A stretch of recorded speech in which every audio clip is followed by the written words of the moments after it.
Start. सभापति जी, इस bill में सुधार करने के लिए जो संशोधन रखे गए हैं मैं उनका समर्थन करता हूं, लेकिन इसके साथ मैं यह भी निवेदन करना चाहता हूं कि यह बिल बहुत देर से आया है।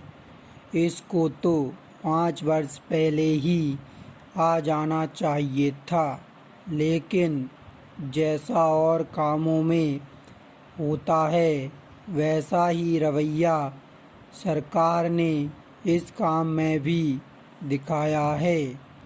इस कारण करोड़ों रुपए की विदेशी मुद्रा हम लोगों के हाथ से बाहर चली गई, जिसको हम अब वापस नहीं ला सकते हैं।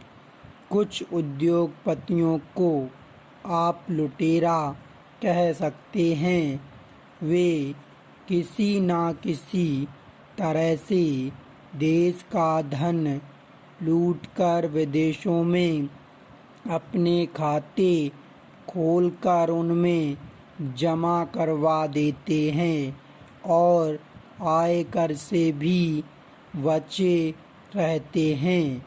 उनमें केवल वही लोग नहीं होते, उनका साथ देने वाले हमारे यहाँ के बड़े बड़े अफसर होते हैं, जिनका उसमें हाथ रहता है।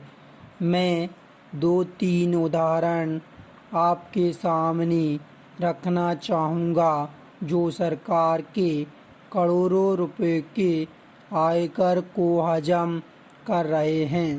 पैरा। श्रीमान, काले धन का बहुत जिक्र किया जाता है। काले धन को हम लोग अंधों की तरह ढूंढते हैं कि वह कहाँ कहाँ पर है। कोई 500 करोड़ रुपया कहता है, कोई 1000 करोड़ रुपया कहता है और कोई 2000 करोड़ बताता है। यह धन तो ऐसा होता है जिसे कोई देख नहीं सकता। यह धन हाथी के समान है, जिसे समूचा एक साथ देखना कठिन है।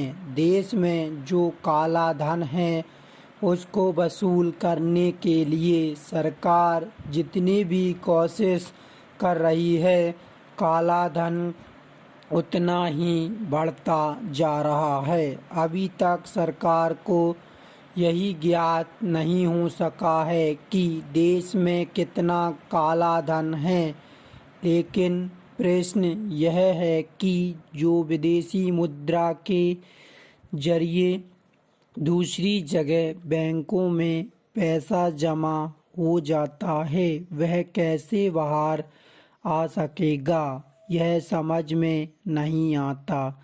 देश का काला धन तो देश में ही है, कभी न कभी उसको आप पकड़ लेंगे, मगर जो धन देश के बाहर विदेशी मुद्रा में चला जाता है उसे आप कैसे रोक सकते हैं, यह सरकार को विचार करना चाहिए।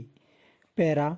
श्रीमान, मैंने आपको उदाहरण दिया कि देश के अंदर जो काला धन है उसके लिए लोग बार बार शोर मचाते हैं, चिल्लाते हैं, लेकिन जो विदेशी मुद्रा का नुकसान हो रहा है उसके बारे में सरकार को कोई भी जानकारी नहीं है और सरकार ने शायद जानने की कोशिश भी नहीं की है।